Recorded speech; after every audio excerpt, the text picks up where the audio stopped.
మండలాల ఇందుకు ఇచ్చేసినటువంటి వివిధ గ్రామాలు ఇచ్చేసినటువంటి ఒక ప్రజాప్రతినిధులందరూ వారి వారి స్థానాల్లో కూర్చొని ఇందులో పాల్గొని అందరూ పాల్గొనాల్సింది కోరుచుంటూ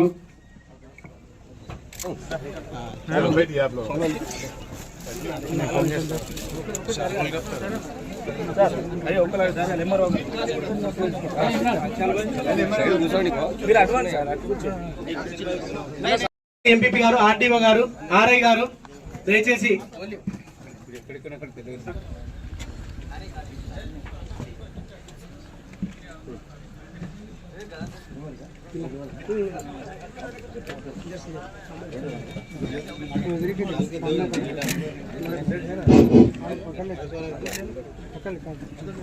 వచ్చినటువంటి యొక్క అందరికీ భోజనాలు ఏర్పాటు చేయడం జరిగింది కాబట్టి మాకు ఇఫ్తారు అయిపోయిన తర్వాత మేము నమాజ్కి వెళ్తాము.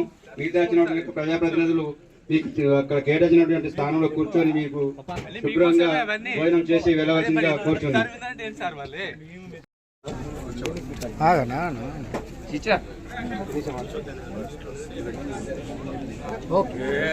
కానీ మీకు ఏదైతే అదే కానీ ఒక్క నిమిషం ఆగరాదు.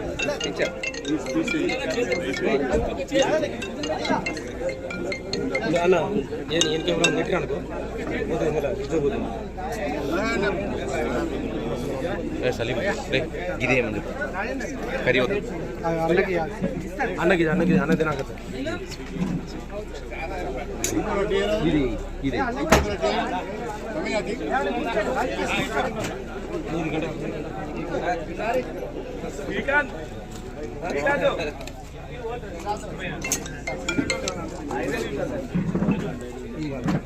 హలో హలో అన్న, ఒక్క నిమిషం మీటింగ్లో ఉన్నా, నేను చేస్తా. ఏది నచ్చితే అది టక్ ప్లేట్లలో పెట్టినప్పుడు కానీ రుమాలది యూసుఫ్ పానీ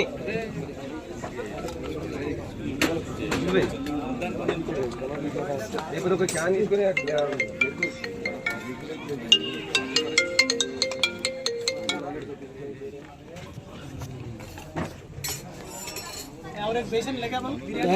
సతీష్ సతీష్ బిర్యానీ బిర్యానీ అన్నా పోయిరా పోయిరా ఒక్క నిమిషం మీటింగ్లో ఉన్నా. ఇక్కడ ఏం సార్ ఆయన బయటకు వెళ్ళగానే నేను చేస్తాను.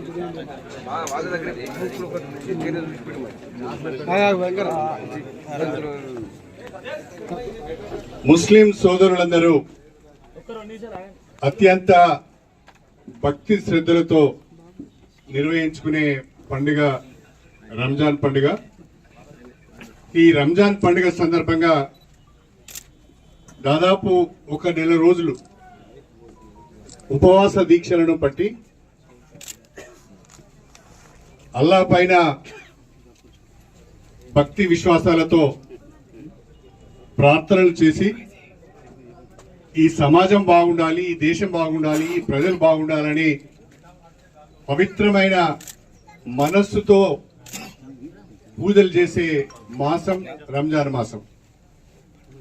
ఏ మాసంలోనన్నా ఏమైనా తెలుసో తెలియక తప్పులు చేస్తారేమో, కానీ రంజాన్ మాసంలో మాత్రము ఎట్టి పరిస్థితుల్లో ముస్లిం సోదరులు తప్పులు చేయరు, అబద్ధాలు కూడా చెప్పరు. అందుకని ఈ మాసాన్ని ఒక పవిత్రమైన మాసంగా మనం గౌరవిస్తున్నాం. తెలంగాణ రాష్ట్ర ప్రభుత్వం మన ప్రియతమ ముఖ్యమంత్రి రేవంత్ రెడ్డి గారి నాయకత్వంలో రాష్ట్రంలో ఉన్న అన్ని మతాలను కూడా గౌరవించాలనే ఉద్దేశంతో, అన్ని మత విశ్వాసాలను కూడా గౌరవించాలనే సంకల్పంతో హిందువులు, ముస్లింలు, క్రిస్టియన్స్ జరుపుకునే అతి ముఖ్యమైన పండుగలను అధికారికంగా రాష్ట్ర ప్రభుత్వం నిర్వహిస్తున్నది. వాస్తవంగా ఇప్పుడు మనము బతుకమ్మ పండుగ కానీ, లేదా రంజాన్ పండుగ కానీ, లేదా క్రిస్మస్ పండుగ కానీ, ఈ 3 పండుగలను కూడా చాలా చక్కగా మన తెలంగాణలో నిర్వహించుకుంటున్నాం. మత సామరస్యానికి తెలంగాణ ఒక మంచి ఉదాహరణ అని చెప్పడంలో నాకు ఎలాంటి సందేహం లేదు. ఏ రకమైన గొడవలు లేకుండా అందరూ కూడా అన్నదమ్ముల లెక్క కలిసి ఉండే ఒక మంచి వాతావరణం మన తెలంగాణలో ఉన్నది. ఈ సంవత్సరం ఈ రంజాన్ పండుగను ప్రత్యేకించి ఈ రంజాన్ పండుగ సందర్భంగా ముస్లిం సోదరులందరికీ అన్ని నియోజకవర్గాలలో ఇఫ్తార్ విందులు ఏర్పాటు చేయాలని ఆలోచించి ప్రతి నియోజకవర్గానికి ఒక 3 లక్షల రూపాయల చొప్పున ఇఫ్తారే దావత్ కొరకు 4 కోట్ల రూపాయలు రాష్ట్ర ప్రభుత్వం విడుదల చేసింది. మన నియోజకవర్గానికి కూడా 3 లక్షల రూపాయలు వచ్చాయి. దాంట్లో మనం 3 కేంద్రాలలో ఇఫ్తార్ విందులు ఏర్పాటు చేసుకున్నాం. ఒకటి గన్పూర్లో, నిన్న ఒకటి రఘునాథ్పల్లిలో, ఈరోజు వేలేరు ధర్మసాగర్ 2 మండలాలను కలిపి వేలేరులో మనం ఈ ఇఫ్తార్ని ఏర్పాటు చేసుకోవడం జరిగింది. నేను ఈ ఇఫ్తార్ సందర్భంగా హాజరైన మా ముస్లిం సోదరులకు అదేవిధంగా ఇతర ముఖ్యులందరికీ ప్రజలకు ప్రత్యేకించి మన వేదిక పేరున అధికారులందరికీ కూడా పేరు పేరున నేను ఈద్ ముబారక్ తెలియజేస్తున్నాను. రాబోయే రోజులలో ముస్లిమ్స్ అందరికీ అండగా తోడుగా నేను ఉంటానని, అంతేకాకుండా ఎవరైతే నిరుపేద ముస్లిమ్స్ ఉన్నారో, ఇల్లు లేని నిరుపేదలు ఉన్నారో, స్వంత ఇంటి జాగా ఉండి ఇల్లు లేని నిరుపేదలు ఎవరైతే ఉన్నారో ఆ ముస్లిం సోదరులందరికీ కూడా నేను ఇందిరమ్మ ఇండ్లు మంజూరు చేపిస్తానని చెప్పి ఈ సందర్భంగా తెలియజేసుకుంటూ మరొకసారి మా ముస్లిం సోదరులందరికీ పూరే ముసల్మాన్ భాइयों को सलाम अलैकुम और ईद मुबारक।